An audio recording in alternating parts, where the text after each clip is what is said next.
చంద్రబాబు నాయుడు గారికి, రాష్ట్ర ఉప ముఖ్యమంత్రి వర్యులు శ్రీ కొణిదెల పవన్ కళ్యాణ్ గారికి, రాష్ట్ర IT and education minister Nara Lokesh గారికి, రాష్ట్ర బీజేపీ పార్టీ అధ్యక్షులు శ్రీ బిబిఎన్ మాధవ్ గారికి,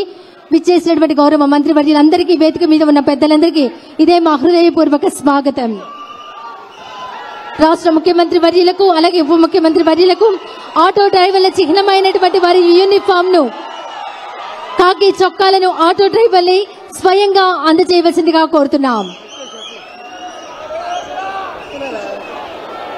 మన రాష్ట్ర ముఖ్యమంత్రి వర్యులు నారా చంద్రబాబు నాయుడు గారికి, రాష్ట్ర ఉప ముఖ్యమంత్రి వర్యులు శ్రీ కొణిదెల పవన్ కళ్యాణ్ గారికి, రాష్ట్ర IT and education minister Shri Nara Lokesh గారికి, బీజేపీ రాష్ట్ర పార్టీ అధ్యక్షులు శ్రీ బివిఎన్ మాధవి గారికి ఆటో డ్రైవర్ల చిహ్నమైనటువంటి వారి యూనిఫామ్ ను, కాకి చొక్కాలను ఆటో డ్రైవర్లే స్వయంగా అందజేయవలసిందిగా కోరుతున్నాం. ఈనాటి ఆటో డ్రైవర్ల సేవలో పథక ప్రారంభోత్సవం